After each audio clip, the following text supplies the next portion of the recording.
I want to call the meeting of February 24th to order. The Leesburg Planning and Zoning Commission, please rise for the invocation and the pledge of the flag. We give some special thought today as Putin has pulled the trigger on Crimea. Hope and pray that that goes fine. Pray for those people that are being attacked. Also ask for guidance today as we make decisions for the city of Leesburg. Hope the decisions we make will be pleasing to your sight. Pray this in thy most holy name. Amen. Amen. I pledge allegiance to the flag of the United States of America and to the republic for which it stands, one nation, under God, indivisible, with liberty and justice for all.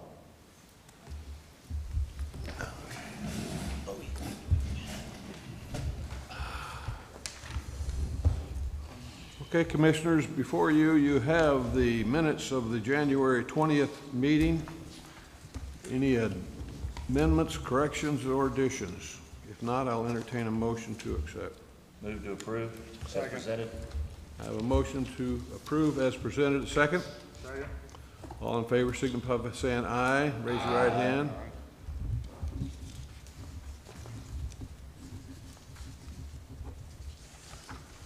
Commissioner O'Kelly. We'll pass it down, please. All right. Dan, we got a short meeting today, just a couple items. Yes, sir. So if you'd like to explain to the public, and our public is limited at this point in time, I guess we still have to go through the procedures and read it, don't we, Dan? Yes, Go sir. ahead. Thank you, Mr. Chairman. I'd like to welcome everyone to the February 24, 2022 City of Leesburg Planning Commission meeting. My name is Dan Miller, Planning and Zoning Director with the City of Leesburg. Staff present today is Diane Pace with planners, senior planners Candy Harper and Christine Rock. We do have an agenda available on the table by the door if you need one. If you'd like to speak on a case, please sign in the speaker's registry and turn it into Diane, who's sitting to my left. Under the rules of participation, the meeting is conducted under the following process. The chairman will announce the case. The staff will read exhibits into the record, including photos and texts, and present this information onto the screen. Staff will then read a recommendation into the record and make comments. The chairman will allow for time for public comments, and there will be an opportunity for rebuttal. The chairman will close the case to the public, and the commission will discuss the case. Then a vote will be taken, and the commission will move on to the next case. Today, the Planning Commission will be making recommendations only, which are then forwarded to the City Commission for final decisions. There are tentative dates for the City Commission hearings that are listed in bold on the agenda for these items, and they are subject to being changed to earlier or later dates, so please do check with staff or the City Clerk's office regarding the final hearing dates. Finally, on behalf of the planning staff and Leesburg Planning Commission, we would like to thank everyone who is here for participating in today's public hearing process. Mr. Chairman, we're ready for you to swear in and announce the first case. We'll do it. All those staff and anybody in the audience that wants to speak, please rise and we will swear you in. Do you swear or affirm that the testimony you're about to give is the truth, the whole truth, and nothing but the truth? I do. Thank you so much. Moving right along, we'll introduce the first item, public hearing case SSCP 22008, School View Properties, Small Scale Comp Plan Amendment. Thank you, Mr. Chairman. These two cases today are for a project entitled School View Single Family Residential Project, the working title. The overall request is for an annexation, small scale comp plan, and rezoning cases. We'd like to ask your permission to take these two cases together for presentation and discussion purposes. Carry on. Thank you, sir. These are SSCP, which is Small Scale Comp Plan 22-008, and SPUD, Small Plan Unit Development 22-025. By way of background, Mr. Chairman, the Carver Heights area of Leesburg, like many cities, needs good, affordable housing. Staff has been working with the applicants for several months now with the idea of providing quality, safe starting point for people who are beginning their lives. In this case, project is located across the street from an elementary school and within easy walking distance of the city's resource center and a bus route. For this project, the applicant is requesting a small-scale comprehensive plan amendment from Lake County Urban High Density to City of Leesburg Medium Density, and they're also requesting a rezoning from Lake County RP, which is Residential Professional, to City of Leesburg Small Planned Unit Development. These proposals, if approved at the City Commission level, would allow for future development of this 0.6 acre lot to allow 6 small single-family units, which again are ideally located on the north side of Schoolview Street and just west of its intersection with County Road 468. As the property is currently under Lake County jurisdiction, these two applications will also be joined by an annexation application when the property is heard by the City Commission.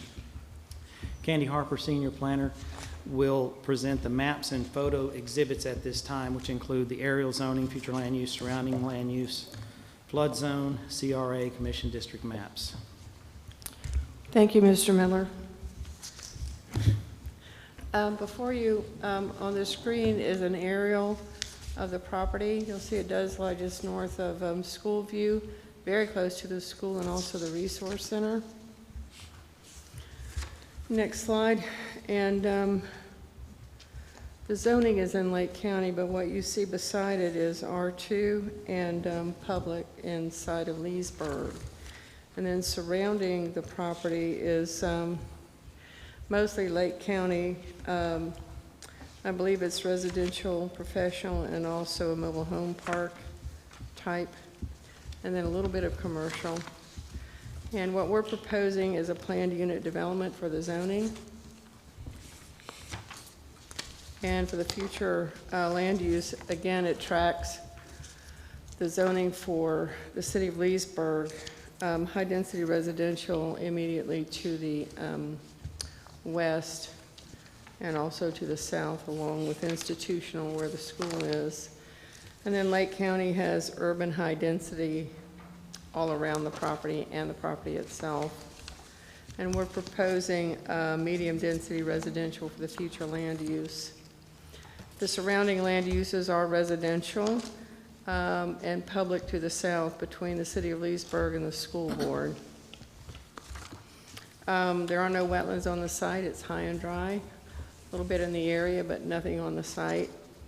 The community redevelopment area is all around the site, but that site is not currently included. And it is in Commission District 2. And the top picture just shows you that we did post it, and the bottom picture is showing a little better shot into the property to get a feeling for what it looks like right now. And then the picture on the north is looking east from the property along Schoolview, and then directly across the street on the bottom. And then trying to get a little bit, you can't quite see it, but the school is in the picture on the top. And then the picture on the bottom is looking west along Schoolview. And that's all I have, Mr. Miller. Thank you, Condi. With that, we'd like to move to the departmental review summary. The project was sent out to all the city departments, plus Lake County Government and School Board. You received no substantive comments from the city departments. The only comment we really got back was the electric department will need easements, which is a standard comment. We received no written feedback from surrounding property owner letters, newspaper advertisements, or the sign posting. At this point, Mr. Chairman, I'd like to read the recommendations into the record and then go over the PUD highlights and then introduce our guests. Under the Small-Scale Comprehensive Plan Application 22-008, Planning and Zoning Division is recommending approval of this request for the following reasons. One, the proposed request is compatible with the current surrounding future land use categories of Lake County urban high density and with the City of Leesburg future land use categories of institutional and high density. Two, the proposed request will allow for single-family residential development near a public elementary school with access to public transportation routes and in close proximity to the City of Leesburg Resource Center. Three, the proposed request does not appear to create a detriment to surrounding properties. And the action requested on this small-scale comp plan is vote to approve staff's recommendation to rezone the subject property from Lake County urban high density to City of Leesburg medium density and forward to the City Commission for their consideration. Under the zoning case, SPUD 22-025 MLJ Land Trust for the Schoolview Court project, Planning and Zoning Division is recommending approval of this request for the following reasons. One, the proposed request is compatible with the current surrounding zoning districts of Lake County RP, which is residential professional, and MP, which is planned industrial, and with the City of Leesburg's P public and R2 medium density residential districts.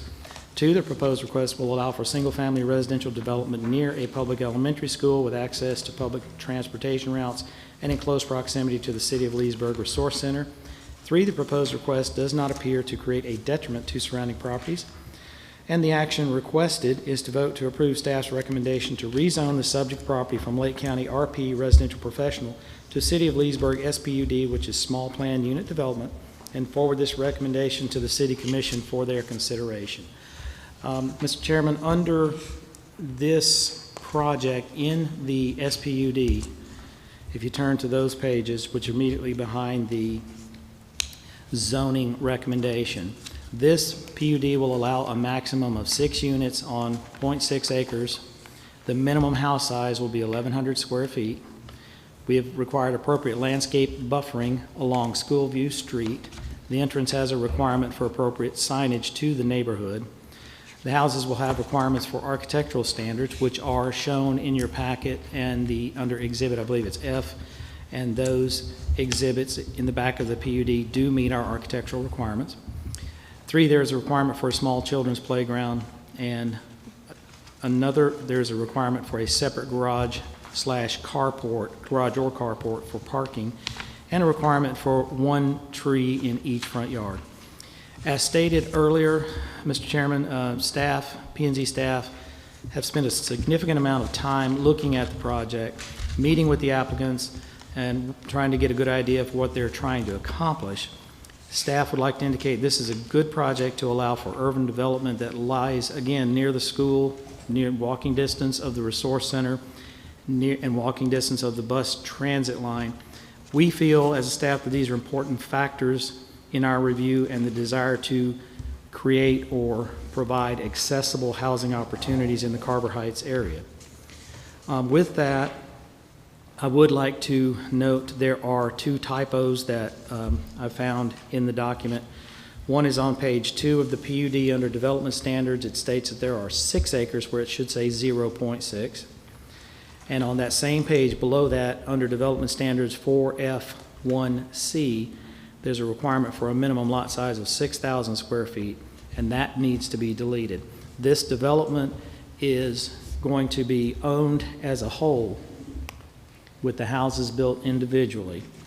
And again, the proximity to the school, the bus line, the resource center makes this a very interesting development, and staff would like to see this happen, and then as we go through time, if this one is successful, we can hopefully provide more reasonable and accessible housing accommodations throughout the city, but that they're done well architecturally, they're planned well, they have the standard requirements instead of just someone buying land and putting up little cracker boxes. We can have something that's accessible and affordable. Mr. Tim Burns is here representing the project, and we also have Mr. Ken Thomas, who is the city's housing and CRA director, whose office is at the Resource Center.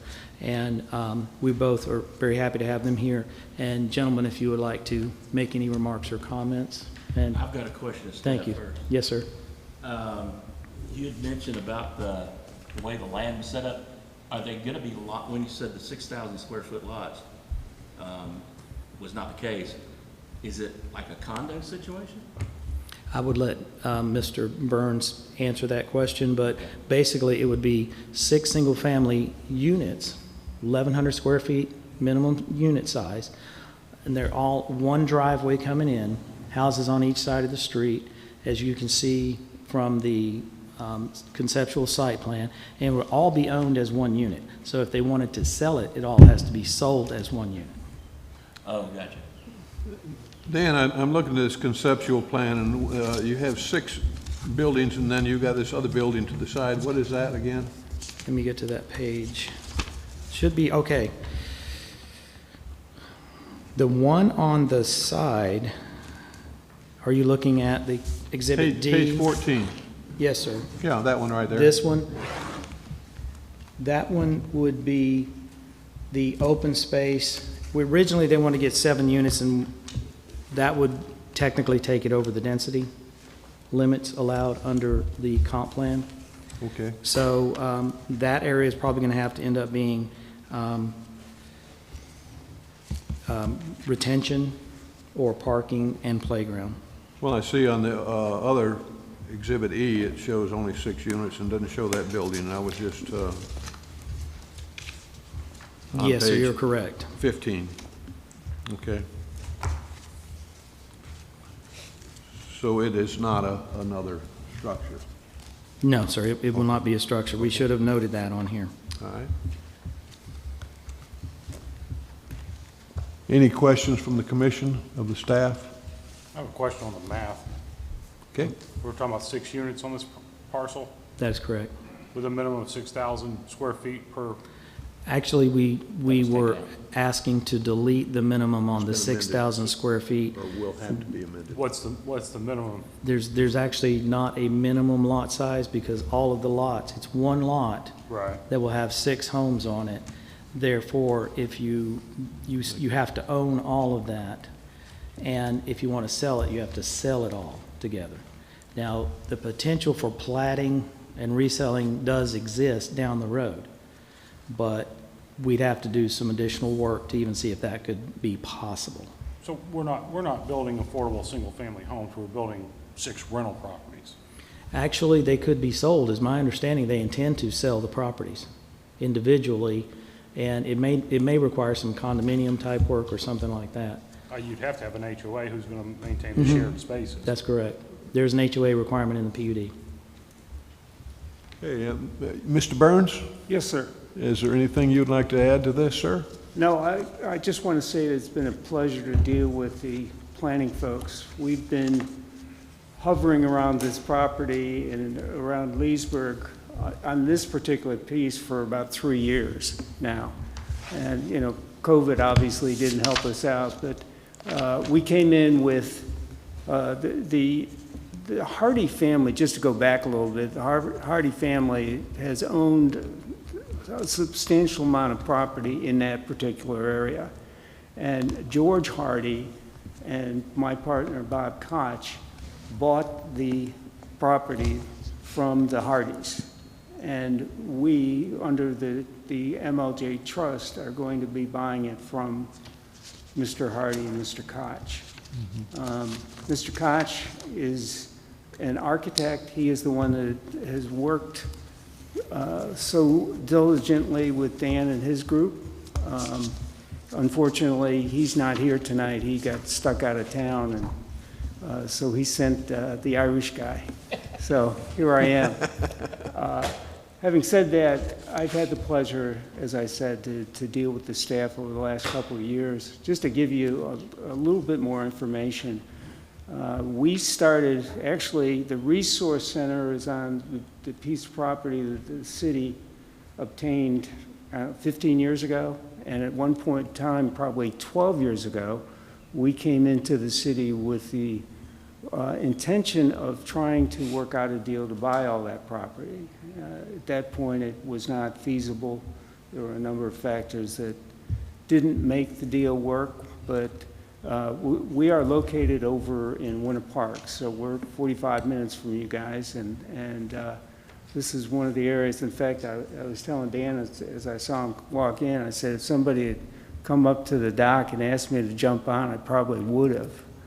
I mean, it's just a beautiful day out here, and I like the area. So we've been trying to do something in this area. I think that COVID, for all the bad that it's done, it has opened up other areas. And for example, Bob Koch's architectural firm, half the people don't even come in the office on a regular basis. They're only in there maybe 2 days a week.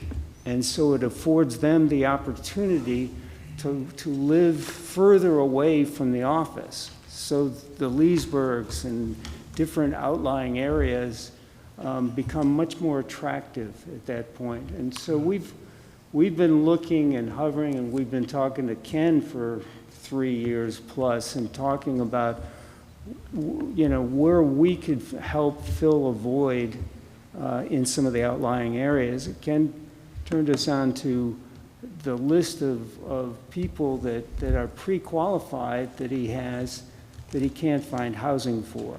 And so we are in these 6 houses as pretty much of a prototype, looking to build something that we refer to as a missing middle, which is an unsubsidized kind of housing that's not really being addressed. You can find the more expensive stuff, and you can go down and get some subsidized housing. But for the people that are maybe, they're not blue collar, they're not white collar, what we call gray collar. And that's kind of a tweener that's not really being addressed. And I went in, and first time I met with Ken, he and the staff showed me the list of all the people that were pre-qualified for housing. They couldn't find the housing. Right. And Well, it so- sounds like you're filling the gap, and that's wonderful. Yes, sir. And we've got, I think we've got something that with some refinement really could be hitting the spot. And we would, as Dan mentioned, we would relish the opportunity to be able to not just do these 6 houses, but to do more in this area. Okay. So, you know, assuming that we get in and we get approved with your blessings and we are successful, we'd like to continue this program on around the area. Thank you, Mr. Burns. I appreciate that. You're welcome. Thank you. Any questions from Mr. Burns? What would be the cost of one of these units? We would be in the low 200s is what we're forecasting right now. And how many bedrooms you think? 3 bedrooms. 3 bedrooms? Yeah, 1,100 to 1,500 square feet. 1 bath? 2 baths. 2 baths? Thank you. You're welcome. Okay. Any other questions for Mr. Burns?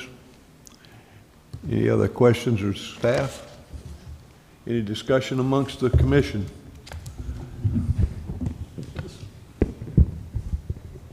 Clarify, initially, these are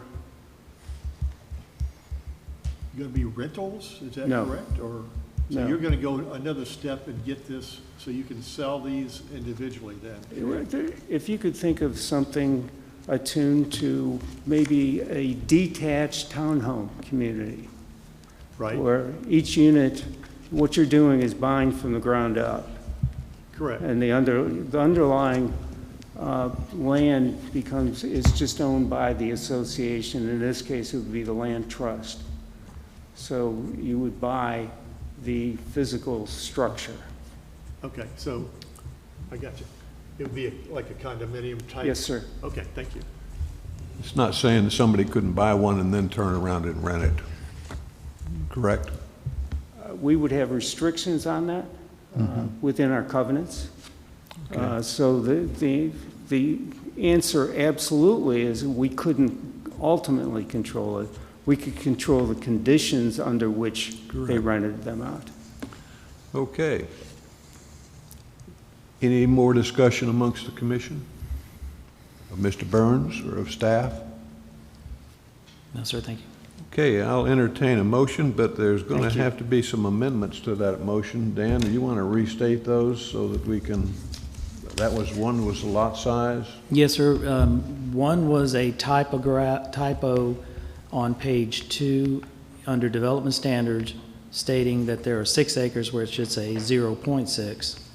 And the other is under the same paragraph, development standards for F1C, to delete the requirement for the minimum lot size that came from a previous PUD. Okay. Mr. So Chairman, just 2 typos. case number SSCP 22008, I move to approve as presented and amended. I have a motion on the floor. Do I hear a second? Second. I have a second. All in favor signify by saying aye and raise your right hand. Aye. All opposed, same sign. We have one opposition from Commissioner Halliday. We'll move right on to public hearing case SPUD 22025. We've already discussed it. I think we can accept a motion at this time. I'd like to make a motion to approve the SPUD 22-025. I have a motion. Do I hear a second? I have a second. All in favor signify by, as amended, of course. All in favor signify by saying aye. Aye. All opposed, same sign. Aye. Motion carries. Even though I don't have my hammer, that only thing gives me some authority around here. Okay, yeah, isn't that the truth? We, nobody. My wife sometimes gives me a little It's bit. good to believe that. Yeah, I know, and I try. We have an item that Dan would like to discuss with us under our items for discussion. So Dan, I'm going to give you the floor. Thank you, Mr. Chairman. I'd like to present just a couple of ideas, and I hope you can hear me. Leesburg is growing at an unprecedented rate. I shouldn't say growing. I should say zoning, if everyone can see this. We have created. Can't hear anything, Dan. Okay, I'll come back. All right, hold on. Let me get your mic.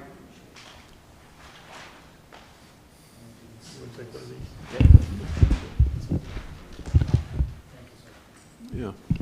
Thank you, sir. Okay, Mr. Chairman, staff has been working for the past, I don't know, Candy, several months, maybe closing in on 9-10 months, on trying to get a hold on all of the growth that is occurring in the city. And when I say growth, really what I'm talking about is zoning cases. Leave us at the top. Thank you, sir. That's better, thank you. Candy and Christine and Diane and everyone on the staff has been working on creating a map that gives us a good indication of what's going on in the city. And it's a tremendous amount, and you guys have all seen this over the past several years. There's a tremendous amount of work zoning-wise going on. One of the things that we wanted to at least present for a moment tonight was to talk about our zoning map, and then maybe talk a little bit about lot size and what you want to see in the future.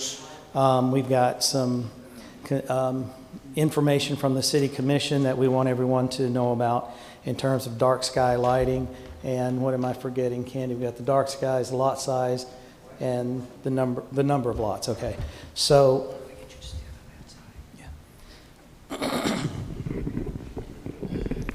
So on this is the City of Leesburg development map. It's basically out of date pretty much every day. What happens is the case we just did is not even showing up on the lot on here yet. I don't believe it is. We have, for example, in the last few years, we have the Villages coming in over here off of 470, down here off the Turnpike. We've got Whispering Hills. The Villages is, I think, going to have 3,200 units constructed in less than a year and a half from where they are right now. At 3,200 units and roughly 1.8, 1.9 persons per household, you see that we're going to throw in about 6,000, give or take, units there. Looking at Marsan Whispering Hills, I think the number of units in there was around 2,900. As this is an open project versus an age-restricted project, you're going to have a higher number of persons per household. That'll run up somewhere around 3.1 maybe, 2.8 to 3.2, somewhere in there. So you take that and add that in, there's another 6,000 people. 3/4 of a dog. We expect additional properties coming in soon. Now, some of these a couple of these have not even come in yet, but we're confident that they will be coming for zoning soon. In addition, for example, the Mackle-Yale project, which was number 2 road, and Highway 48. That one, I believe, was 500 and 41, give or take, units. So there's about 1,500 people, give or take. When you go through this entire map and you look at the population of Leesburg as we sit today, we have 27,000 people. As of April 1 of 2021, the University of Florida Bureau of Economic and Business Research gave us a population number of 27,000 people. If we start taking all this in, the hardest part about it is knowing when these units are going to be filled. Well, we know the villages in a year and a half will have these knocked out. We've already got engineers knocking on the door for Marsan, Whispering Hills. We've got people coming in, so it will be real easy to get to 50 or 60,000 people.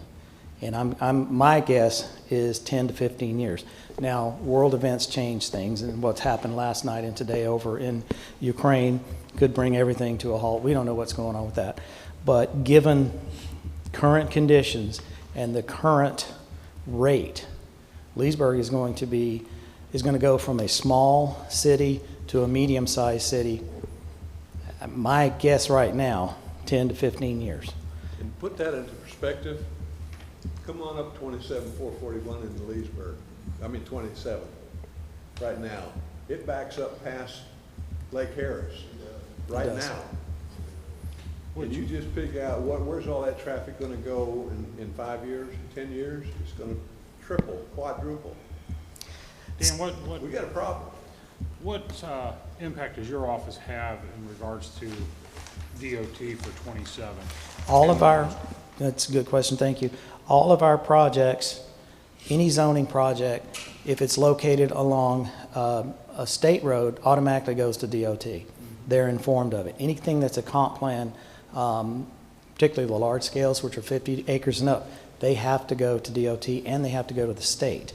So far, the state has not had comments on the ones, particularly the ones we've been doing. They are always, yes it is, we are working with Lake County and DOT on all our zoning projects. So it always goes to Lake County. Some of them will, in addition, go to DOT if they're over 50 acres, or they're located along US 27 or Highway 441. But most of the roads in Leesburg are controlled by Lake County. So we're constantly coordinating with Lake County Public Works. We're constantly coordinating with the school board. And we actually met with the school board representatives this morning to talk about this map and to talk about the changes that are going on in Leesburg. As the Planning Commission, you have a very influential voice in what is happening here. And staff wants to be sure that you are aware of what we are hearing from the City Commission in terms of what they like. And in turn, we're telling the City Commission what you're interested in via these recommendations and what you vote for and what you vote against. Two items that have come up, was it our past meeting, Horn, at the City Commission. One of the things that the City Commissioners have expressed to us, and I believe it was expressed by this commission some time ago, was the concept of dark sky lighting.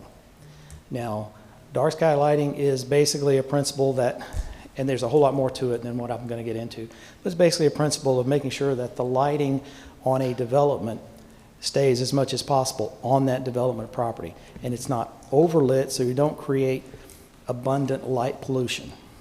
And it's a simple concept, and it also works in residential areas. And all they're trying to do is keep from shining my light on my development onto your property. That's the simplest way to put it. And so what we have begun, and even in this small development that we talked about today, we're including dark sky lighting standards. Now, we're not taking the dark sky lighting universes or their, what would you call them, their organization standards completely and just swallowing those whole. What we're doing is testing, putting our finger into it, and seeing how it works. For example, in the PUD that's in there today, there's a sample of what's acceptable as dark sky lighting and what is not acceptable as dark sky lighting. And often it's as simple as a shade around or a directional feature around a light, like you would see. Doesn't add a lot of cost. It can, but in the way we want to do it, it won't, because we feel like it can be effectively directed. And as a city should pick and choose how it wants to be, how it wants to grow, what it wants to look like. And so that's what we want to do, is effectively pick and choose and use those standards that are good for Leesburg. So the dark sky lighting has come up, and City Commission is beginning to support that. And I think part of that is due to the fact that it has come up in previous zoning cases, and they've seen it and they liked it. One of the other issues is on lot size.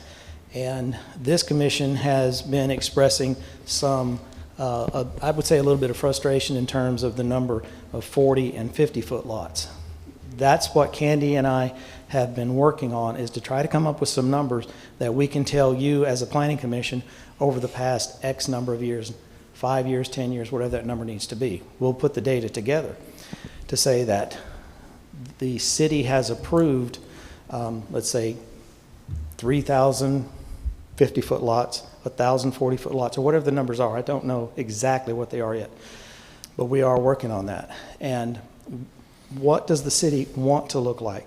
We definitely need some smaller lots to allow for a price point, because not everyone can afford, we need young families, and young families can't afford a $350,000 house. So we got to do something. But we also have a need for doctors and lawyers, people who make, administrators, people who make good salaries. We need some way to provide them with a larger lot, a larger house, the kind of things that they want. So we don't want to stick our fingers in the market, but in some ways we have to put some controls. We have to find out, what does our citizen, what do our citizens want? We do that partially through the Planning Commission and partially through the City Commission. But we need to hear from you as to, we've got enough 40-foot lots. We feel like we've gotten that message from you. We've got enough 50-foot lots. Do we need to go to 60s, 70s? What do we need to do? Can we look at clustering, which is simply an idea of putting the houses in one area and saving open space, wetlands, large amounts of open space being left for recreational use, open space, so that everyone has somewhere to go and play. What are the ideas, and what are the ideas that you, as a planning commission, what do you want to see? So what staff is looking for is coming back to you, hopefully next month in March, with some data, maybe some charts showing over the past 5 years, maybe 10 years, here's the type of development we've been getting. Is this the direction you wish to continue to go? Would you like to go into a different direction? So what I'd like to do is just let today be sort of a setup for, please have this in mind. Please, as you're driving around, look, what do you like? What are you seeing that appears to be working? Drive around and see, you know, I like this neighborhood because it has A, B, and C. I don't like this neighborhood because it has, you know, D, E, and F. You know, whatever they are. But we as a staff need to hear that, because we have a comprehensive plan that we work with, and zoning codes or development codes that implement that comprehensive plan. The comprehensive plan is going to be updated pretty soon. We're working on getting that together for the entire city. That will come before you. And we are also going to be working on updating our Chapter 25, which is our development codes. As one small example was the fence code that you recently looked at, which was a result of many what we felt like were unnecessary variances down in the Lake Denham subdivision. So we're going to be making a lot of changes like that in 2022 and 2023. But what we need to hear is what you're thinking.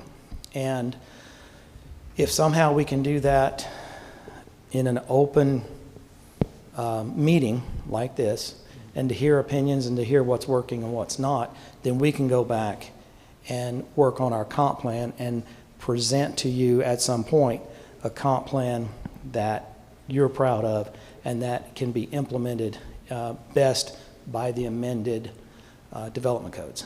So with that, one point I want to make, you know, the 40-foot lots are sticking my craw a lot, and the 50-foot lots do as well. But if you've got a development and it's designed with a curve in it, and you can pie-shaped lots and get 40-foot lots in the curve or in a corner, not an inside corner, but, and it fans out and you have a nice backyard. Right. You know, you could group 40-foot lots into that scenario and meet the criteria that they're looking for. That type of, I'm sure you're aware of it, I'm just expressing my opinion. That's That's what I was gonna say, is that I think the size of the lots depends on the design of the subdivision. I think it's more relevant where the subdivision is located. Putting it on Sunnyside, backing it up on Silver Lake, where you're talking about estate homes on acre or large lots, really not a good idea. But I have no qualms about a 40-foot lot. If it's like kind in that area already or something very similar. I mean, I appreciate where others may be coming from, but I know, my experience, people don't want to maintain their yard. They look like crap. And I don't see any need to give them any more than they absolutely want. So if they want to reach out and touch their neighbor, we hit the minimum setback, I'm fine with that. Are you talking about me? I'm not talking about anybody on drive past your house, but I think the biggest thing to focus on in development is minimum traffic lights on 27 or any other major artery. I'm sorry, would you repeat that? Traffic lights, addition of traffic lights. It takes me from Griffin 27 to South Street, Dixie 27, 10 minutes. From there, it takes me 10 minutes to get to the turnpike. So I you don't wanna- need that to be a 40-minute drive to the turnpike, because we put in 20 traffic lights between South Street, Dixie, and the turnpike entrance, and with all the growth going on in that corridor. Right. I would imagine we're gonna go 500 feet stop, 500 feet stop, 500 feet stop, and it's like trying to get from here to Castleberry, it's a 2-hour ride, and it's 28 miles. 660. That's the importance of working with DOT and Lake County, and the importance of design, is what Right. you're expressing right there. It is, that's Because what I'm saying, I think we need to be, whether it's city management, whether it's obviously this office, in expressing to DOT, how can we set an easement, an ingress egress, where we have the ability to not put a traffic light at this intersection? And I preferably, like the Villages scenario, they run a boulevard and you just go around that roundabout and swing off into their subdivision, where I don't have all these things coming in. So I can go longer spanses without coming to an intersection, without dealing with traffic light intersections, and making the arteries as fluid as possible. I think everybody's been through this construction there on 27, 441 they're doing there with the medians, raised medians between Griffin and Martin Luther King. Down to just taking one lane out. We're adding 15 minutes on a, 2-mile stretch of road? Yeah. It's, and a lot of what you're talking about comes down to design, two things, design and coordination with DOT and Lake County, because Leesburg does not have authority over the majority of the roads. We have to kick it over to Lake, we have to kick it over to DOT, and we have to coordinate with them, which we do, but then it comes down to a matter of money. How much money do they have, and how much can we get to get it in here, to make those improvements? And then the important part to remember is the design. For example, particularly on Whispering Hills, we required that one boulevard entry, and as other developments come in around it, they're going to have to participate in a second boulevard entry, so that there are at least two getting those 2,900 plus or minus homes serviced on 27, and then it becomes a matter of volume on 27. Transportation is a very complicated issue, and thank goodness for the MPO, the Metropolitan Planning Organization, which we also coordinate with. And so we're doing those things, but we need to hear what you, thank you for Where do we this. say, what is the requirements to, if we're gonna put that boulevard entrance in, then a roundabout is in place. It won't be a traffic light. It's some other, it's an alternative that we would not have to reduce the flow of traffic as drastically as a traffic light would. As a planner, I like the roundabouts. Well, from a driver, I've got to believe we got the technology at this point in where we sit in life, but for life, and they can't synchronize traffic lights to save their life. So it's, you hit one, you're going to hit every one of them. And I'm looking for Manhattan where they go green as far as the eye can see, and you just go and hope you can get down as far as you need to. If I work late, I get home at the same time because I'm not in traffic. Back to the meeting here. Yes, sir. I do see your point, and I know why you're doing it, because you know it gives you direction. Yes, sir. So I'm looking forward to what you bring next meeting or whenever we meet again, so we can start talking about it a little more educated. Yeah, and hearing more direction from the city commission as well. You know, I mean, it's good that I'm not talking collusion, but at least on the same mindset of what we want Leesburg to be. And traffic, in my opinion, is by far the most concerning, especially coming north out on 27. With what we see there, if we don't do an overhead or a bypass, or, you know, at one time there was a Lone Oak bypass planned, and that kind of hasn't, because of a lack of funds at the time, but that type stuff, we got to divert traffic. Lights are one thing, but, you know, we need more roads. We do. And That's correct. we're going to shoot ourselves in the foot. We're going to create a nightmare that we have to live with, and I don't like that.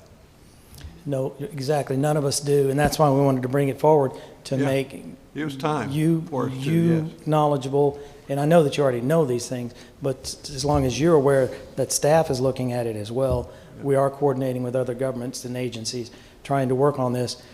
If Florida didn't have such good weather and low taxes compared to everywhere else, we wouldn't have this problem. But we do, and so there are a lot of worse problems to have, frankly. But you know, we'd like to, as a staff, in our talks at work, some of the other things besides just residential growth, we'd like to figure out some ways to attract industries that are good-paying jobs, that are close to neighborhoods, so that someone who has a decent job, who lives in the School View project that was talked about today, can get to that job and have a good life. And that's not just the School View, that's the whole city. But we need those jobs when we've got some expanding industries in town. But we need to keep that up. So there are many, many complicated issues within this. And so we're interested, just to sum it up, we're very interested in knowing what this commission wants and not bringing to you things that you're not going to be happy with. We don't take it personally if we recommend yes and you recommend no. It's not a problem. But we do want to bring to you projects that will eventually be a success in the best way we know how. So with that, unless there's any other questions, that was really all we wanted to say at this time. Yes, sir. I've got a question. Once these requests leave us and they go to the city commission, I don't always know the outcome of zoning and approvals and all that stuff. So are they pretty much in line with what we recommend typically? Are they? Generally, yes, but occasionally there'll be one that's different. What is the status of the Sunnyside development area out there? Sunnyside is going back to City Commission. I believe it is March 28th. It was supposed to go it was supposed to go this Monday coming, February 28th, I believe. Okay. And the attorney for the Sunnyside development had a conflict, and so they requested I think it was yesterday or the day before, to postpone that until the second meeting of March, which I believe will be the March 28th meeting. I don't know as far as, that will be the second reading. I don't know as far as what the vote is exactly going to be. I've got an idea, but I don't know. It's going to be close from what I think, one way or another. The thought about the size of the lot is very difficult to make sometimes, because you weigh, okay, people, can they afford? Affordability is the question. Sure. And on some occasions, I've not voted for small lots. On some occasions, I think I have, but I think we're all torn, as we all are, with that. So it's a good question. What about that? The villages have 40-foot lots all over the place, but they put a whole package together. Yes. You know, I mean, they have shopping, retail, hotel, all that stuff, the whole package. But when you want to put 40-foot lots out here in the middle, out here by Orange Bend, and there's 10-acre, 20-acre home sites around it, you know, I'm sorry, but that dog's not going to hunt. in my eyes. Staff And said you the same mentioned thing in Silver different Lake, words. same Yes, sir. thing, so. In its recommendation. Yeah, so you can't compare 40-foot lots in the villages to 40-foot lots over here in Orange Bend. And that goes back to the design concerns, because a subdivision that's got different lot sizes in it, they don't have to be necessarily segregated from 40s here, 50s here, 60s here. They can be mixed in together.